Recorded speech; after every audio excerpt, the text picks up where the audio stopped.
Hi, and welcome to Ministry Mondays with Meg. I'm Meg.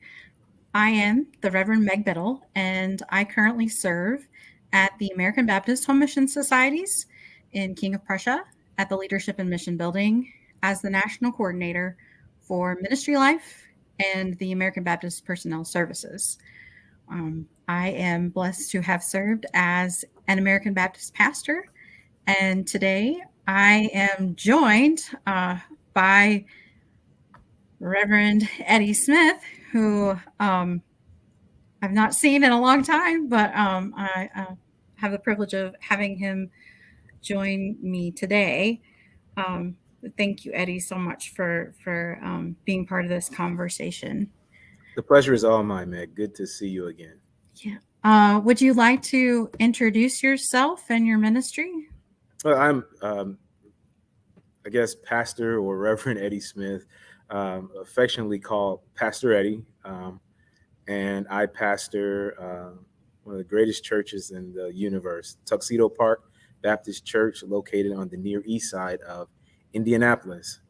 Um, yeah, that is who I am. In the great state of Indiana. Indiana. Which anybody who's previously seen any of the previous episodes knows that Indiana is home for me. So I always have to put, no matter where they are politically or how they're behaving, the great state of Indiana in front of it. Well, I'm fortunate though to live in this, and I've lived everywhere. But I people are shocked when I say I love Indianapolis. I do. Indianapolis is this crazy utopia in the world of this I guess in this crazy red bright red society that we live in, where you either one side or the other. Indy is where it all happens, and when I say Indy, I mean Indianapolis. That's what we call Indy. But I love it. You see some of the strangest things. None of it makes sense, and you wouldn't see it anywhere else in Indiana. So when people come to visit me and they get a chance to go throughout Indianapolis, they just fall in love with it as well.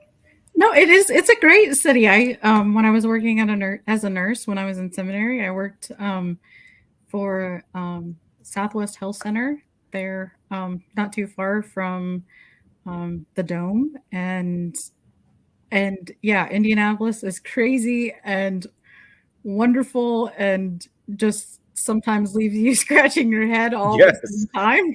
Yes. But it is a great place to be. So well, the rest of Indiana can be.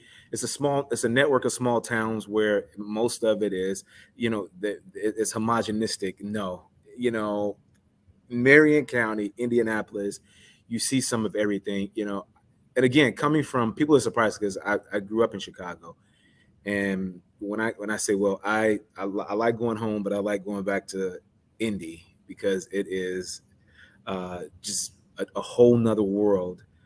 People are amazed. But anyway, enough about our beloved Hoosier homes. Right. Exactly. So as as you know, Eddie, the reason I asked you to please be a part of this conversation is to specifically focus on race and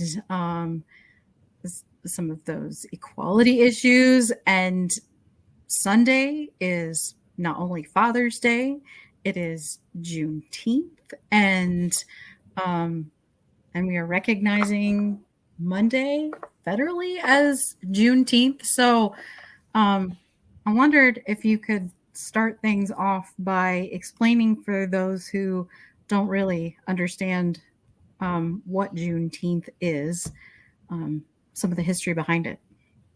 All right. So, Juneteenth actually, June 19th, I guess we should start by saying June 19th, 1865 was when a large group of enslaved Black people in Galveston, Texas, learned of their freedom. They learned that 2 years before that the Emancipation Proclamation had passed, 1863.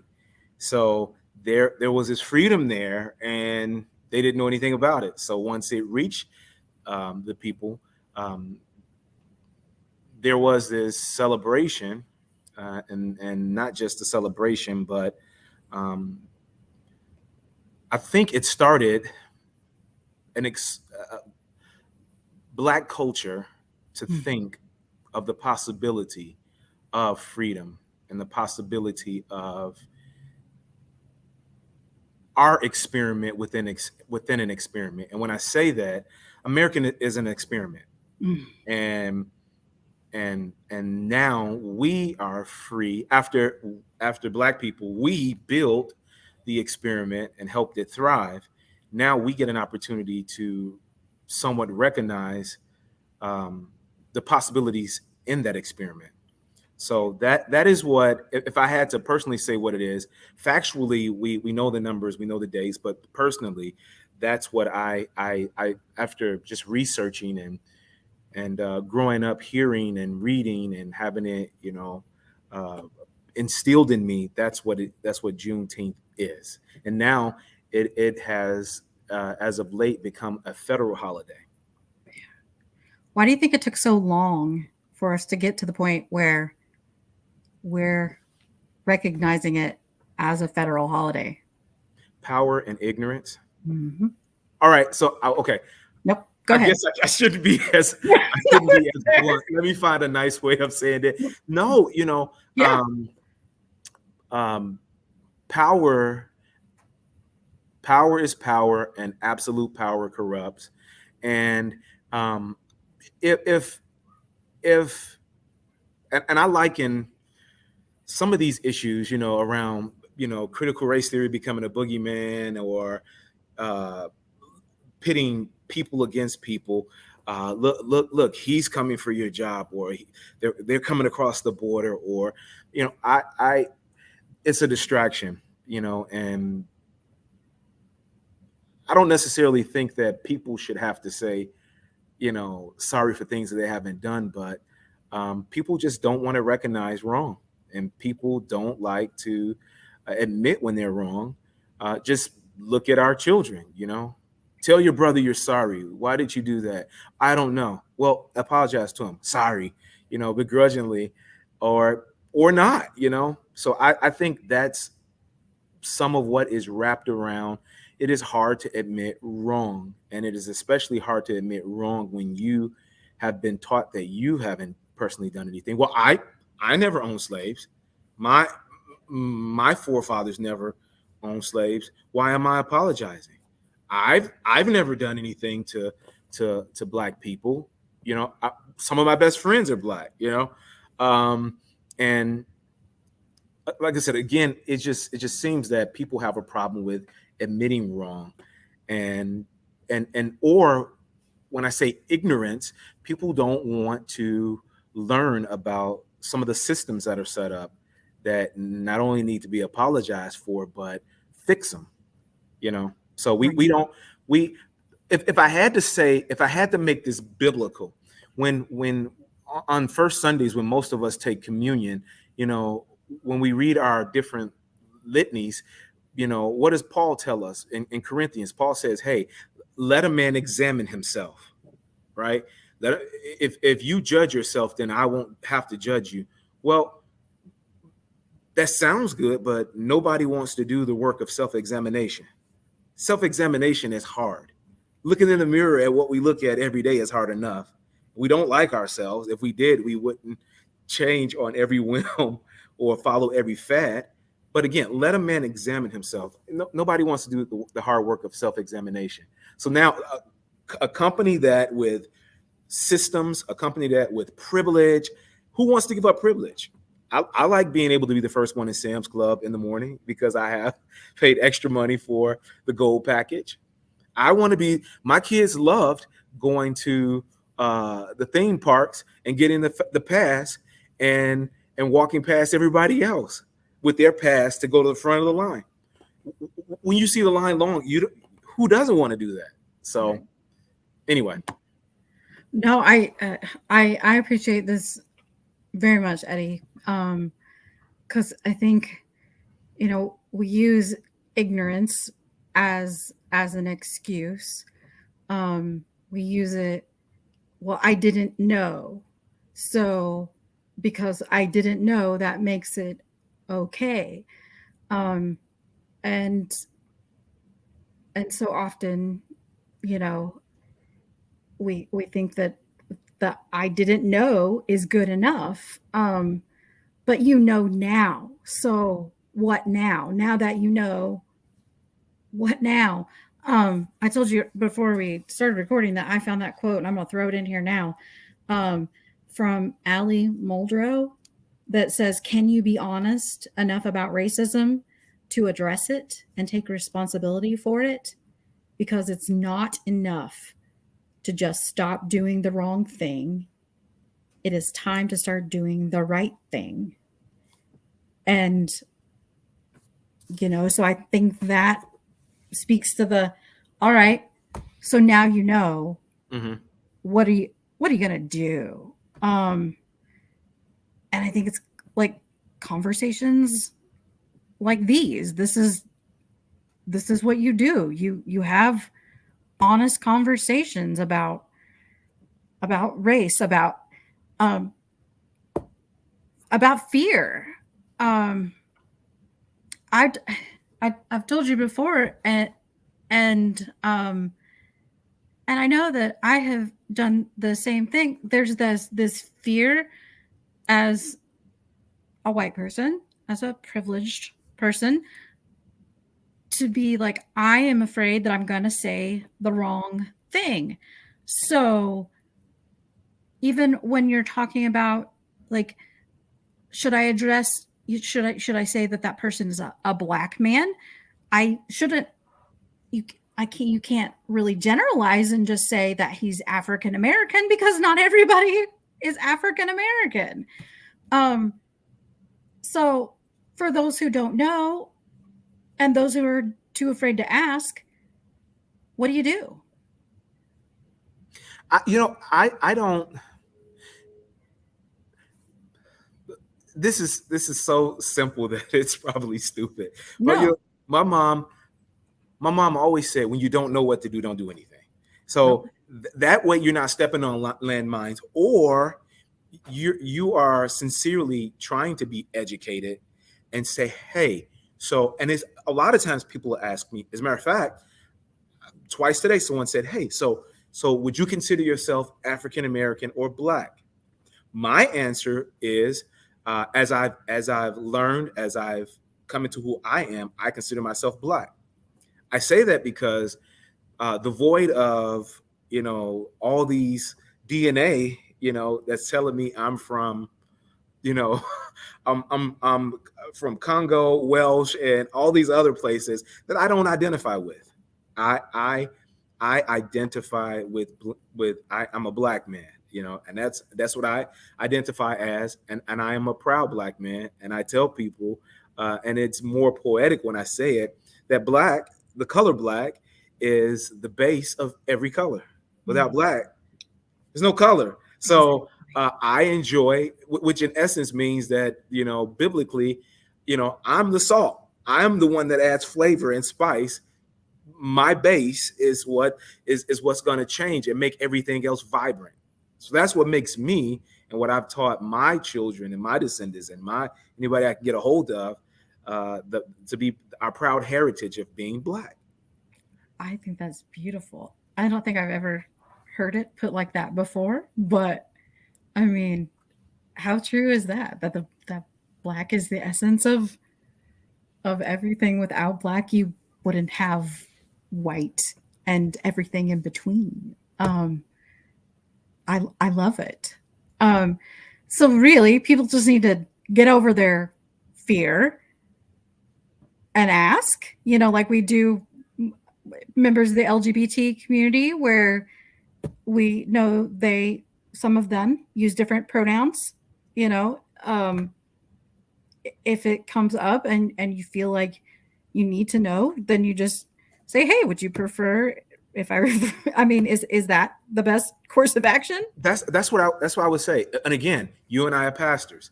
Right. You know, what is I always go back to, let's agree in the word of God. Let's agree in, you know, the presence of God. You know, if what if meat offends my brother, then I'm not going to eat meat.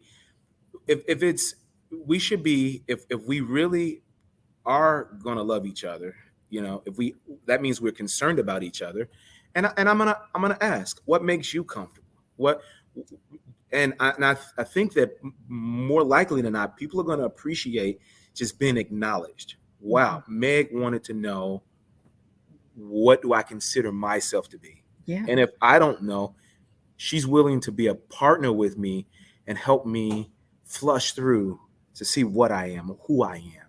Yeah. Yeah. That that is that's the love of God. You know, that's what we're supposed to be. You know, Right. So what is it that I can do um as a white person? What is it, or even if we just take the my color label and just put it the onus on me, what can I do as a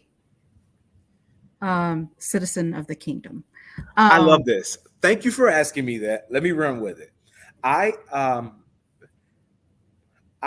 you know Indiana well, yep. and Indianapolis, around Indianapolis is the fastest growing um, county in Indiana, and it's browning, right? The browning of America. It's browning like crazy, like any other place in Indiana, and not it's not going outside of Indiana yet. I mean, Indianapolis as fast. It is going there. So I have a parishioner who lives in Greenfield. Greenfield is the county seat of Hancock County. Hancock County is affectionately called Handcuff County, you know, and they have storied histories in race. I believe Greenfield is 96% white, and so as I think Johnson. I would have to check. But at any rate, I have parishioners that drive in from those particular counties. They may have grown up on the east side, the near east side, and moved there. And what I have told them when I've talked around race issues, because we had to handle the George Floyd incident. We've had to handle other police shootings. And I've had to run up against all these other preconceived notions that are ingrained in them in this. The lights just went out on me. I'm sorry. But I've had them ingrained, they've had them ingrained with them through their bubbles, because, that's what the way the world is in this social media society. If I want to be, if I only want to be conservative and politically right, I've got all the outlets that I need. If I want to be politically left, I've got all the outlets and the groups I need. I don't have to hear dissent, which has made us more polarized. But at any rate, I've told them, and probably 50 to 60% of my congregation is white. I've told them that I don't have the power over, power with. I don't have the power to stop, racism in your community or change the way that white people feel about race. But you do. So when you ask, what is it that I can do as a white person? I simply tell, people, go into your circles and you change it. So you have to be the one that goes into your, mostly statistically, if Greenfield is 98% white, or say 90% white, your barbershop's going to be white. When you sit in a barbershop, when somebody tells that racist joke, say, that's not funny. Yeah. You shouldn't do that. when your uncle says something that is racist, then you should be the one that corrects it. Your uncle's not going to listen to me. He's already got his preconceived notions and he's already hardened. So that's what I would say to you, and anybody else who wants to engage in race and who wants to see change. You be the change that you want to see. You go back to your communities and you be the one that does the work. It's going to be more effective coming from you than me. Okay. That's a great place to start. So even if my racist uncle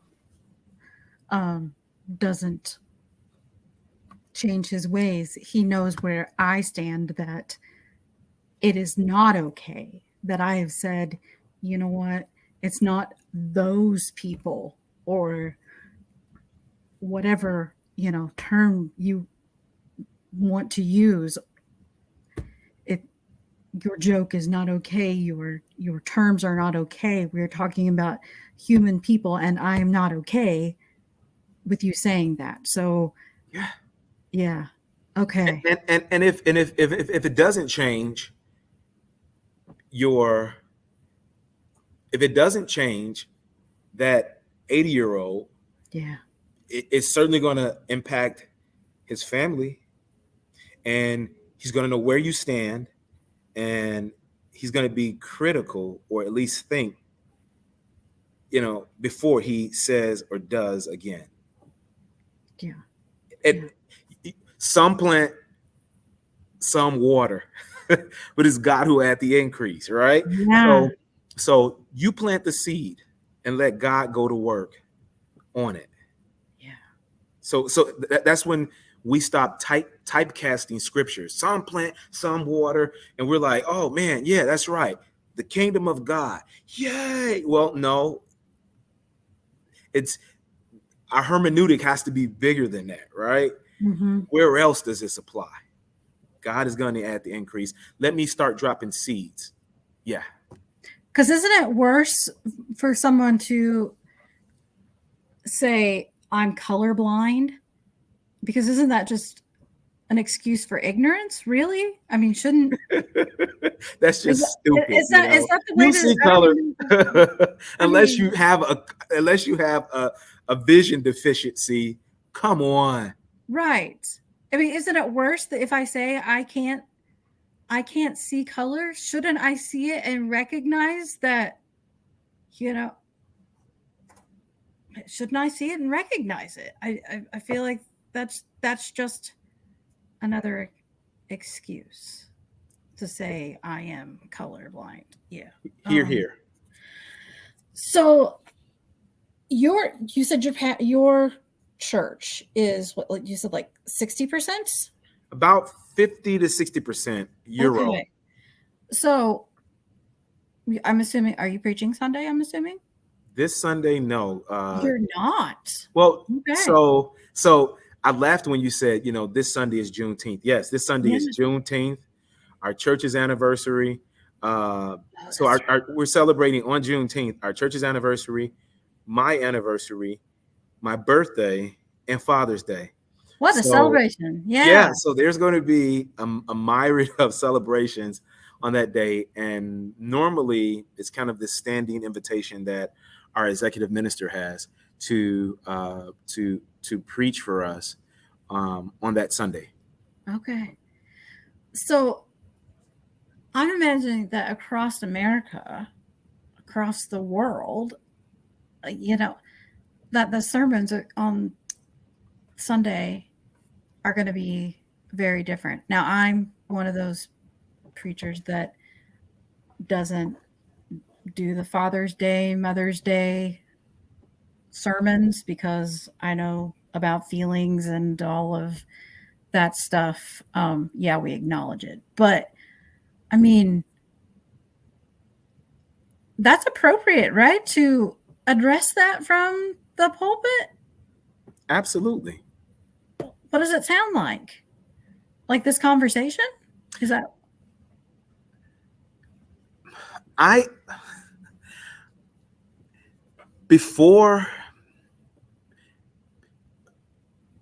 I'm flushing it out now. Before this week I started in a cohort, and that's actually where I am now at the seminary, just finishing uh, a seminar. And I know that you as well are working on your D-Man. But I'm working on my D-Man in contextual theology with Dave Fitch. And before today and before the readings, then yes, it would all be about Juneteenth, but my preaching is expository preaching, and I consider myself as a pastor coach, right? My job in a sports analogy is to prepare you for the game, right? The game of life, prepare you for this week. So before today or before this week, it would absolutely be about Juneteenth and being about how we make the kingdom better, right? But now I'm trying to work on that because I don't want us too often, and this is what I'm trying to reckon with. Too often when we do that, we give people power over and not power with, right? So you're going to be a little Jesus, and I'm going to send you out to stop the bad people but is that working, right? And if power often corrupts, where is the gospel going to fit into there? So there, if that makes sense, there's a reworking that is going on in my head. So yes, there needs to be an acknowledgement of this, but we also need to figure out through God and the Spirit of God, how do we go out and allow the Spirit of God to change us, to change this world?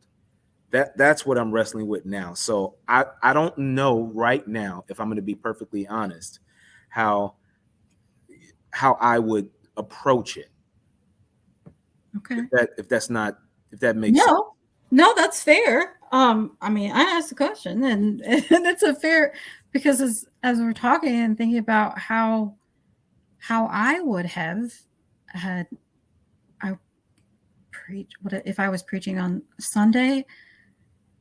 I think for me, I would have to start by saying those names, George Floyd, Breonna Taylor, and I'm not going to get through it because even though I wasn't the one kneeling on someone's neck, Yeah. Yeah. But then again, it's not about me is the thing is so yeah, it's really tough to go, how would I do that?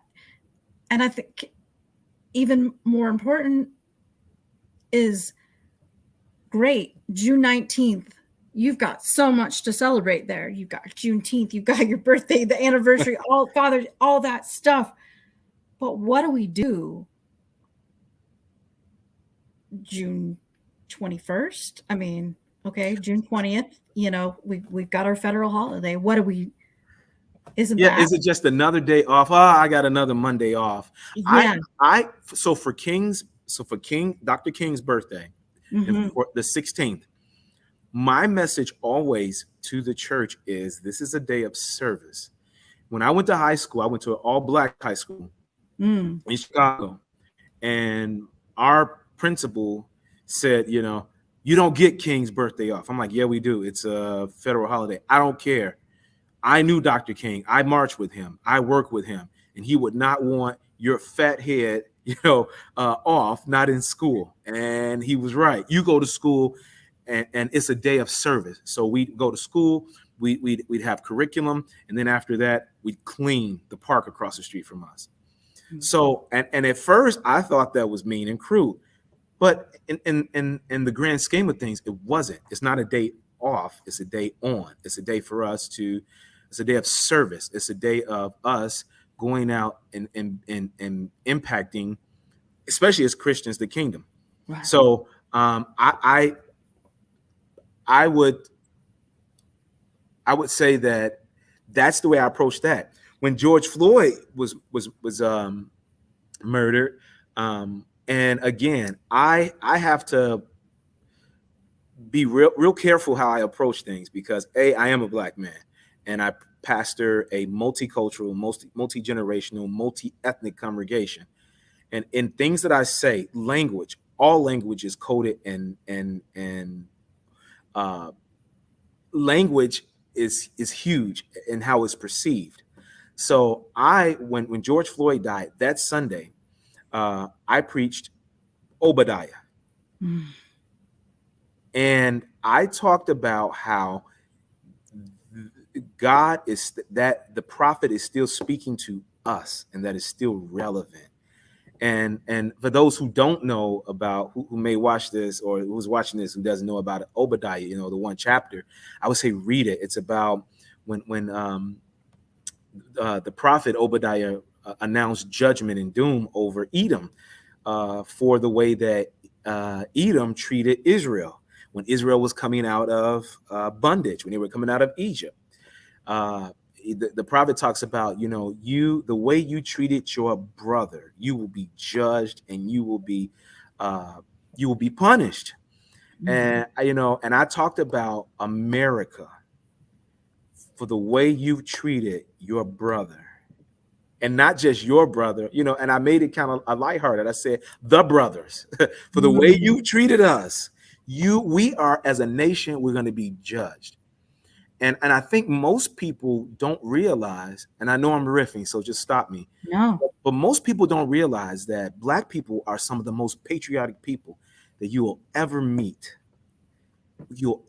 And again, I started by saying that we believe in this experiment. We help build this experiment. We're vested in this experiment. So we just want equality, and we want to figure out where we fit. So I guess if I had to, if I had to preach it, I don't know. I'm still wrestling with that, but I guess that's me riffing again. That's how I feel. If that helped. No.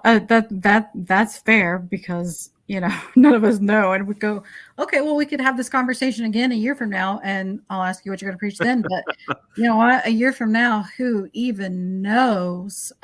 Maybe if we're lucky, if we're fortunate, the good Lord will come back, and that'll be the end of that. But yeah. I hope that in pulpits that there is honesty, and that there is love, and that there is truth, and that it does very much sound like equality, and not us whites, those Blacks, those people. I hope that it's about love and acceptance and fairness. If there is even such a thing as fair, that's a whole nother rabbit trail I could go down. But it's about doing the right thing, not just on Juneteenth, but every day, and admitting when we get it wrong. Not being so wrapped up in ourselves that we can't go, you know what? I was wrong to have said this thing. Yes. I was, and to sincerely apologize, because you're talking about your kids, making your kids say, I'm sorry. That doesn't mean words without action, and words without meaning, just words. As I reread the General Order number 3 from 1865, that said all slaves are free, and then specifically Major Emory's words of absolute equality. I mean,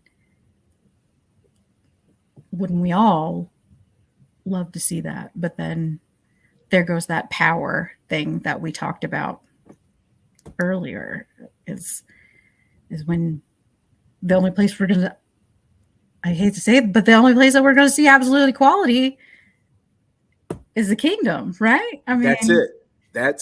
That is the only place that we are going to see it, because it too often it is equality at whose expense. mhm. It's the and the powers that be, and I hate to say it that way because it sounds conspiratorial, but the powers that be, they would love to take a plate of cookies and sit it between me and my white brother, Mm. and then take all the cookies away and leave one and tell him, hey, he wants your cookie. Mm. And it's like, no, the system has all the cookies. and the system wants us fighting over the one cookie. Oh, no, it's not the system. Forget the plate of cookies that we took away. He wants your cookie.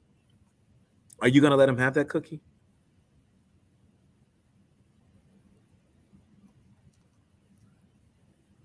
I've never heard it. That just makes it clear, doesn't it? I mean, you may have my cookie. Thank you, but I've been staying away from this one. Right. But I will take your proverbial cookie. But wow. How about we get together and that's what the People's Campaign is about, and people need to educate themselves about that and what Dr. King was working on before he was killed. How about we all talk about equality? Yeah. How about we come together and we and that's the antithesis of what the gospel is. Let us the kingdom come. Let us work toward this kingdom come and be kingdom builders and tear down this system that's pitting you and I against each other. That means this worldly system that means us no good. And again, we get caught up in the one cookie when we should all be fighting for equality, which means we all, if there's a plate of cookies, let's fight for the plate of cookies, not just the one. Yeah, Bob Dylan said we're just a pawn in their game. This is huge for me.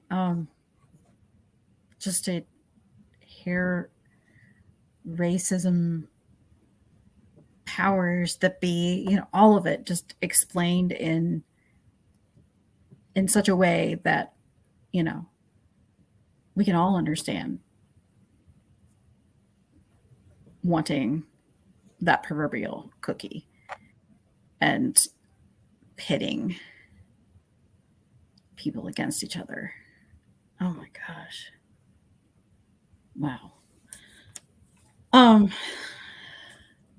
So in all that you do, speaking out, speaking up, preaching, being part of your community, what about that gives you hope, that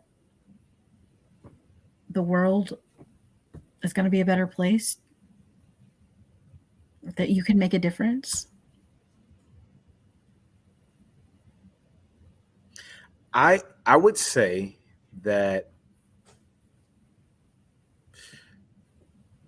me as the church, the practice of, I guess if I wanted to be theological, the Eucharist, right? Yeah. And when I say that, I'm not just limiting that to the body of Christ, me taking the wine and the bread, I'm taking that as communion, right?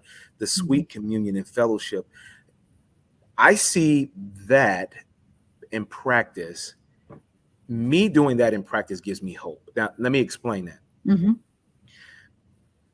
I've learned in Indy and in my setting that my wife and I and my family is sometime going to be the only functional Black family that they see. that the world sees. Okay. And I've had this discussion with my family and my children. I said, listen, I'm sorry to put the onus on you, but you may be the only Black person that somebody ever meets, or the only functioning relationship or life that other people sees. And the onus is on you to change hearts and minds. I'm sorry that that's the way it is. I'm sorry that, is it fair? No. But I say, hey, you play the hand that you're dealt and play it to win. And that's what gives me hope. People, and I often tell people, I'm not, people that, oh man, you've got a beautiful wife, you have beautiful children, and you are the American dream. I'm not the exception to the rule. I'm the rule. There are plenty of other successful Black people like me. You just don't see them. And that's why it used to bother me sometimes to be the only Black person in a lot of settings, until I realized that that's the practice, the church in me being the practice to carry out the change that I want to see. Yeah. I love it. That's what gives me hope. And it's going to take me, and then I have hope in you, because when you reached out to me to do this, that gave me a little bit more hope. Because let's be honest, whether right or not, you don't need to do this. Oh. You may need to do it, but you don't. And it's going to take I liken it to the early church, right? The early church was like, it was like that Toro ant bait. And you're from Indiana, so you know this. I do. That Toro ant bait is the only thing that gets rid of those crazy Indiana ants that are bigger than you and I. And you sit them at the doors, you sit them at the windows. The ants are drawn to the sweet bait, and then they take it back home to the queen ant, and it gets rid of the other ants, right? Well, that's the way the early church was, and that's why it worked, right? We take home, we go into the world, we get the sweet bait from people. I want to be that sweet bait that shows people, man, my perceptions of what race is totally wrong. No. And maybe it's one person at a time, but that's where I get my hope from. It's spreading. If one person watches this video and they go out and they start to work on race and racial reconciliation, that gives me hope, because then what is happening? The seed is being planted, and it's like those weeds we don't like. The wind blows, it carries all those seeds all over the lawn, and here we go again in the fall trying to do weed and feed. Well, I want us to be weed. I want us to be the weeds, right? Let us go out and let the wind, God's ruach, God's breath, let it blow, those seeds of hope, and let it blow all over the lawn. Yeah. And guess what? The powers that be can't keep weeding and feeding us. Yeah. We're coming back. That's one of my favorite ones to preach, is be the weeds. Yes. Be the weeds. Oh my gosh, yeah. So would that be your same answer for joy, of what brings you most joy or in your ministry? Just doing the practices and the work of the Lord, it does. Yeah, it does. Yeah. And I mean, don't get me wrong, I'm a preacher. I love preaching. For Pastor's Appreciation, some of my parishioners brought me a shirt that says Sermonator. I like to preach, right? I am a preacher, but the real work starts Monday, and every day, and every day that I live. That's the work, and that's where I find joy, knowing that somewhere, somehow, I touched somebody, and I changed a perception that was wrong, right? Yeah. That had no place, and that, again, the powers that be want us to have. Yeah. And it's propaganda, and it goes back to the beginning of time, right? Mm-hmm. But that's what gives me joy, being the change that I want to see, affecting people, touching lives, and not letting people be the same. Yeah. Yeah. That's beautiful. I am so grateful that you agreed to have this conversation with me and agreed to record it for posterity, for the world. But hopefully, we together can make some small change. Like you said, even if it's one person that sits here and watches it and says, you know what, I want to be change. I want to do something. Then it's worth it. It's definitely worth it.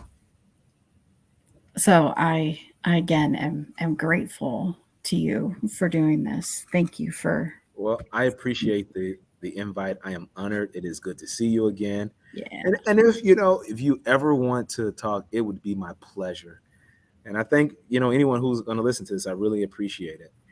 And just a little plug is Pastor Eddie is going to be at the Space Furries conference in September.